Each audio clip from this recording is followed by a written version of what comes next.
Es un clásico que tiene más de 30 años y la segunda película del renacimiento de Disney. Hablé con el director de La Bella y la Bestia que me contó absolutamente todo de cómo se hizo esta película. Incluso me dijo qué piensa de la remake que vimos con Emma Watson. We now return to Mira Akien and Contre with our latest interview. Other animated movies have gotten the Best Picture nod, but this is my perhaps petty way of looking at it is like, yeah, well, they've opened up the category now. Now Best Picture has 10 nominations, so anybody can get in. And when we did it, it was only 5. So, I mean, there's that small thing. Belle, there's something I want to show you. But first, you have to close your eyes. It was based on earlier classic versions, most notably the Cocteau version from, was it 1945 or something like that, where Belle had several sisters, and they all had suitors, and the suitors were all kind of interested in Belle instead of the sisters, and so there's this complication there. And Howard looked at it and said, "Don't do that. I mean, just get rid of those guys. Take those 3 kind of fussy, complaining, conceited suitors, and just squish them all down into one big fat jerk, and name him Gaston, and get rid of the sisters completely." As far as I can tell, I mean, when Walt tried to do Beauty and the Beast before, there are problems with the story that we just kind of cheated our way around, but I mean, ultimately, I think what saved us was making it a musical. What Don Hahn, the producer, said, one of the biggest hurdles to get over in the story is that it's basically about 2 characters having dinner every night, and the Beast asks the Beast asks Belle, "Will you marry me? Do you love me?" And she goes, "No." End of scene. Next day, and repeat. And it's without like the supporting cast of the little talking objects and the songs, which Howard and Alan kind of explained to us. You can tell a lot, you can reveal a lot of exposition in a song that you would never dare to say just in dialogue, because it's so clunky and boneheaded with people just say these words, but when you sing them, it works like magic. So kind of this combination of things, I think, really helped us. That, I mean, these are things that possibly didn't occur to the earlier versions, and even the version that was being done in London just prior to Kirk and I taking this on.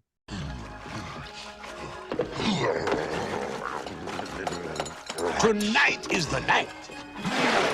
When you begin the movie, the villain is pretty much the Beast. I mean, Gaston is supposed to be the hero. He's like, he thinks he's the hero. He's like the most handsome guy. He's a great hunter. Everybody loves him.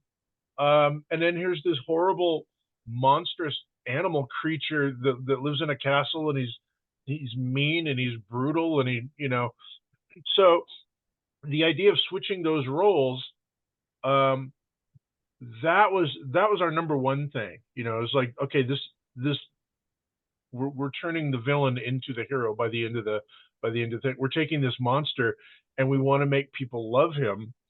And it kind of worked to the point that when he turned human at the end, people were disappointed. They're like, "Oh, I liked him better as the Beast."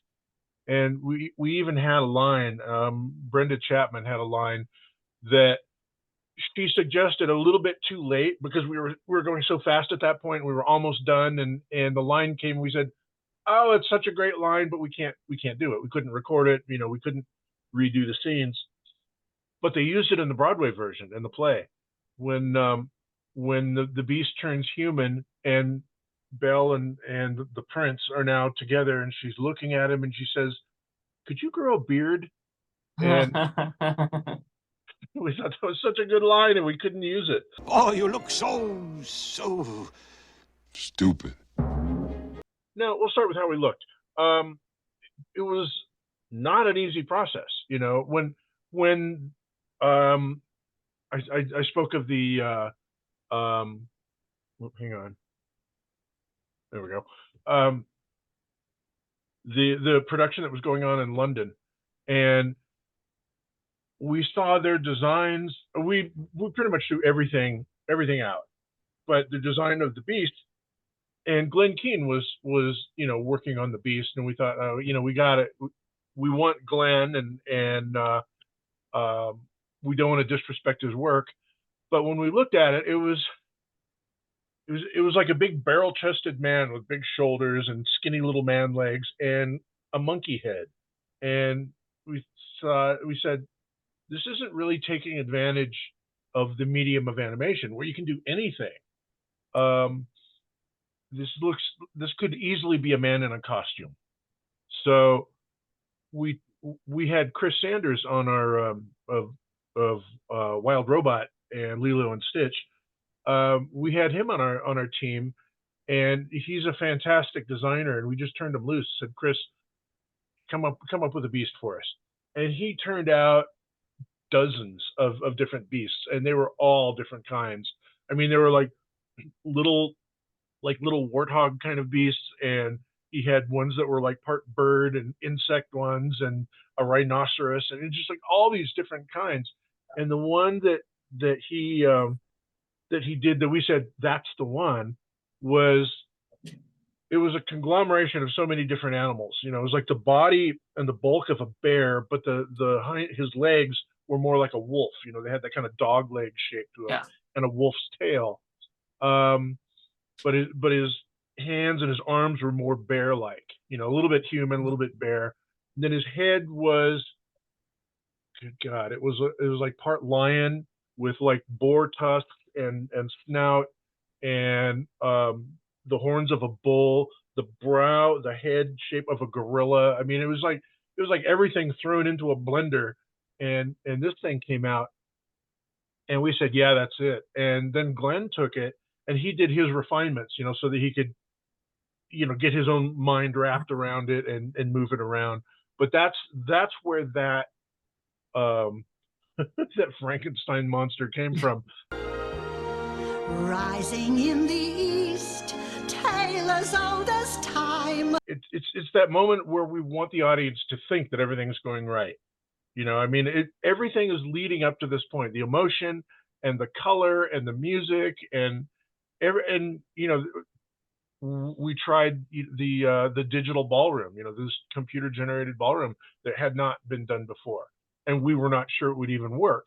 But all these, the animation, like with James and Glenn and Mike Cedino, and like our top animators were working on it, and it was, and the song, so everything was coming to this great point.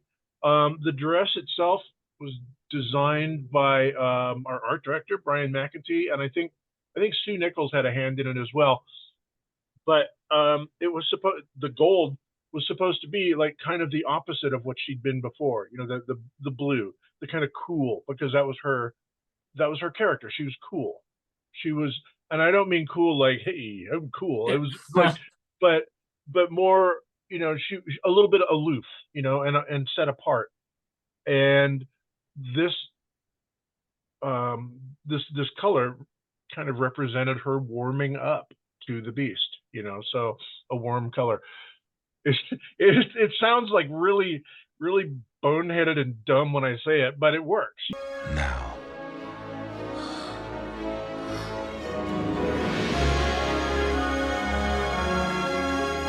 Yeah. People liked it, and we didn't know it was going to do that. We had no idea it was gonna be that well received. We were just honestly trying to do something, get it done on time and not blow our deadline.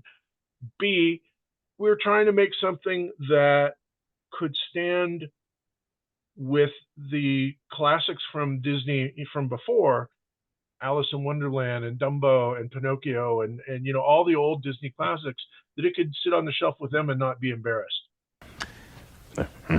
So, have you seen any of tonight's nominees? No, but I've read the books. I won't say it was 100% surprise. I mean, it was that it actually happened, but also that there was a big push by the studio for this to happen. You know, there were lots of articles and ads and pages in the trades in Los Angeles. So there was a lot of talk about it, and Jeffrey Katzenberg very much wanted this to happen. So he really was pushing it, and the whole the screening that we did in New York, with the work in progress screening that we had, was kind of based on that. You know, we're going to show people. This is Jeffrey talking. We're going to show people how much work this is. That it's not just, this doesn't just happen. This is the work of hundreds of people over, you know, thousands of hours, and we want to show the process a little bit so that people don't think, oh, it's just a cartoon. No, it's a lot of goddamn hard work and a lot of, like, you know, artistry. So I think that went a little ways in opening people's eyes to, like, oh, this doesn't just like drop out of a film can somewhere. It you know, it has to be produced. So having said that, you know, when we were all of us, you know, in our own separate homes, because the Oscars are announced I think like 9 a.m. New York time, and we were all out in California. So it was like 6 in the morning, or no, it was like 8 a.m. They announced it. So it was like 5 in the morning. We were all up and, you know, around our respective televisions and pajamas and bathrobes and things. And so yeah, and that whole day was totally blown, because by the time we got to work, everybody was half drunk and yeah, celebrating. So yeah, I mean, it was something really big. And then, you know, just the lead up to the Oscars, and we got to go to the Oscars, and, you know, I'll have to get a tuxedo, and, you know, all that kind of stuff. And then when we got there, we got blown out of the water by Silence of the Lambs. But, you know, whatever. The door has been cracked open, and we may have been the first, but there will be others. And I don't know if anybody's ever going to win it from animation, just because the Academy, it was very obvious to us at the time. We made them a little bit nervous that an animated film could do this. Actors in particular were a little worried that it wasn't their face and their body and their, you know, on the screen. It was like a cartoon, you know. And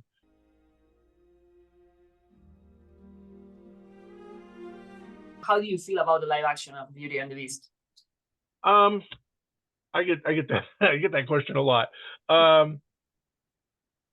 mean, honestly, it's fine. You know, it's fine. They made some choices that I would not have made. I hated the designs for the you know, the candle and the clock and the teapot. You know, all the little objects. They just were very off-putting to me. But the voice performances, the acting on them was so good that I forgot about it. You know, that it didn't matter after just a few minutes. After looking at them at first and going, oh, and then, you know, then they started their lines, they started their scenes, and it was like, okay, you know, and I bought into it.